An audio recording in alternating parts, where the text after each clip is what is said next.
আসসালামু আলাইকুম ভিউয়ার্স, আশা করছি আলহামদুলিল্লাহ আপনারা সবাই খুব ভালো আছেন।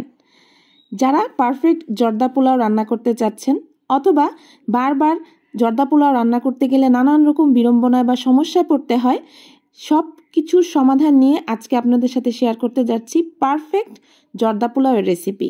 এর আগের ভিডিওতে কিন্তু আপনাদের সাথে আমি বেবি সুইটসের রেসিপি শেয়ার করেছি একদমই সহজ উপায়ে। লিঙ্ক দেওয়া থাকবে ডেসক্রিপশন বক্সে, চাইলে আপনারা দেখে নিতে পারেন।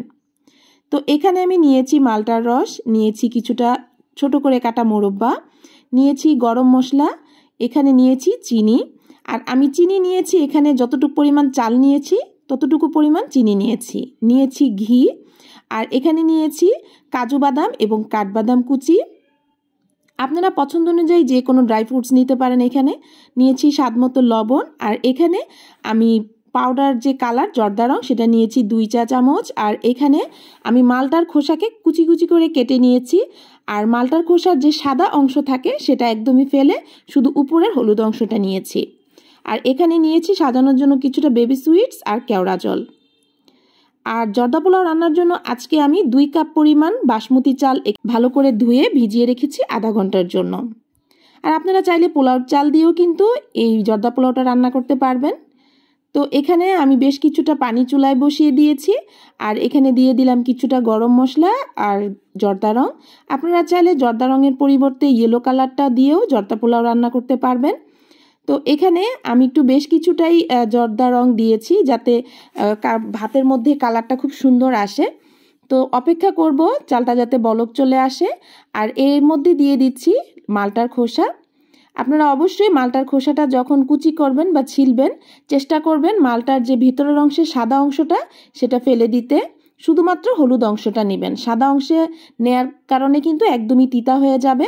তো এটা ফেলে দিয়ে তারপর হলুদ অংশ নেওয়ার চেষ্টা করবেন।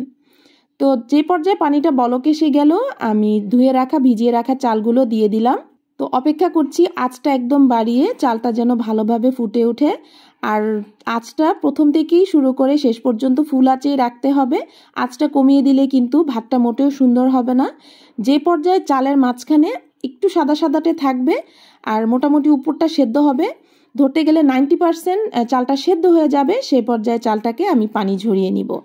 অনেকেই চিন্তা করতে পারেন যে মালটার খোসাটা আমি ফেললাম না কেন। মালটার খোসাটা থাকলে কোনো সমস্যা নেই, এটা শিরায় দেওয়ার পরেও কিন্তু খাওয়া যাবে, ফ্লেভারটাও খুব ভালো আসবে।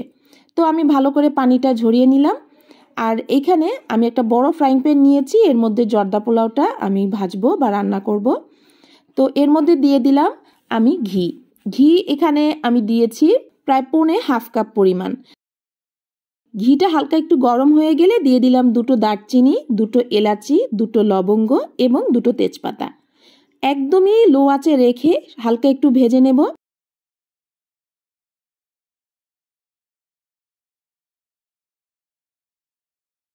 যে পর্যায়ে এলাচি বা গরম মশলা থেকে খুব সুন্দর একটা ফ্লেভার বের হবে, সে পর্যায়ে এখানে আমি দিয়ে দিব কিছুটা ড্রাই ফ্রুটস।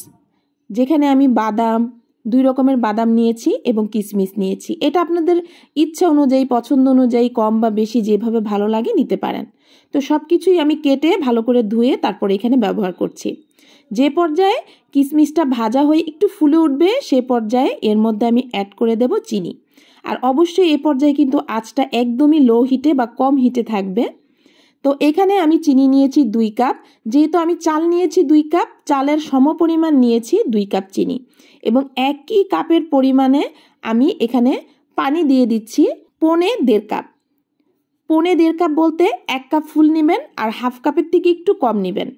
আর এখানে আমি মালটার রস নিয়েছি প্রায় 1.5 কাপ। মোট কথা আমার এখানে পানির পরিমাণ থাকবে 2.5 কাপ। যেহেতু চিনিটা গলেও মোটামুটি একটু পানি পানি হবে বা শিরা হবে, সেটা বুঝে আমার এখানে আমি নিয়েছি 2.5 কাপ পরিমাণে পানি। যে পর্যায়ে চিনিটা একদম গলে গেছে, ভালো করে একটা বলক চলে এসছে, সে পর্যায়ে এখানে আমি সেদ্ধ করে নেওয়া যে বাসমতি চাল বা ভাতটা সেটা দিয়ে দিলাম। এখন চুলার আঁচটা আমি মিডিয়ামে রাখছি, রেখে এখন ভালো করে উল্টে পাল্টে দেব। বিশ্বাস করবেন না, আমি এই রেসিপি দেখে যতবার রান্না করেছি ততবারই আলহামদুলিল্লাহ আমার রেসিপিটা একদমই পারফেক্ট হয়েছে। আশা করছি আপনারাও নিরাশ হবেন না আমার এই রেসিপিটা দেখে। আপনারা যখনই জর্দা পোলাও রান্না করবেন ইনশাল্লাহ আপনাদের জর্দা পোলাওটা খুবই টেস্টি হবে, পারফেক্ট হবে। তো আঁচটা একদমই লো হিটে দিয়ে ঢাকনাটা ঢেকে 20 মিনিটের মতো আমি এভাবে দমে রেখে দিচ্ছি। আর এই পর্যায়ে কিন্তু চুলার হিটটা একদমই লো আছে। এবার ঢাকনাটা তুলে আমি এখানে দিয়ে দিলাম কুচি করে নেওয়া মোরব্বা। আবারও বলছি, আপনাদের পছন্দ অনুযায়ী যে কোনো ড্রাই ফ্রুটস আপনারা এখানে ব্যবহার করতে পারেন। তো আলতোভাবে এভাবে উল্টে পাল্টে দিচ্ছি যাতে নিচের ভাতগুলো উপরে চলে যায় আর উপরের ভাতগুলো নিচে চলে আসে। আবারও আমাদের অপেক্ষা করতে হবে এটা দিয়ে। তো এই পর্যায়ে আমি দিয়ে দিচ্ছি কেওড়া জল, দিয়ে দিচ্ছি 1 চা চামচ পরিমাণ, আর দিয়ে দিচ্ছি সামান্য পরিমাণে একটু লবণ। আপনারা যে যেমন পছন্দ করেন, অনেকে আছেন মিষ্টির মধ্যে লবণটা পছন্দ করেন না, তারা না দিলেও চলবে। আমি যেহেতু যে কোনো মিষ্টি খাবারে লবণটা দেই সবসময়, এই জন্য দিলাম। তো ভালো করে মিশিয়ে নিচ্ছি আবারও দিয়ে। এবার আবারও লো হিটে দিয়ে আমি 5 মিনিটের মতো ঢাকনা দিয়ে রেখে দিচ্ছি। 5 মিনিট পরে ফিরে এলাম। এই পর্যায়ে কিন্তু আমাদের জর্দা পোলাও একদমই কমপ্লিট।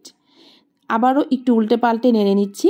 আর দেখুন একদমই ঝরঝরে, একটা চাল একটার সাথে একদমই লাগেনি, আর ঠান্ডা হওয়ার পর কিন্তু আরও ঝরঝরে হয়ে যাবে। তো আমি যেহেতু বেবি সুইট তৈরি করেছি, বেবি সুইট দিয়ে উপরে কিছুটা মাওয়া দিয়ে আমি পরিবেশন করেছি। আপনারা ইচ্ছা অনুযায়ী যে কোনো ড্রাই ফ্রুটস বা মিষ্টি দিয়ে আপনারা পরিবেশন করতে পারেন, বা অথবা মালাই তৈরি করেও পরিবেশন করতে পারেন। আশা করছি রেসিপিটা দেখে আপনারা অবশ্যই একবার হলেও ট্রাই করবেন।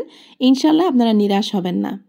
রেসিপিটা ভালো লাগলে রেসিপির জন্য অবশ্যই একটা লাইক দিতে কিন্তু ভুলবেন না।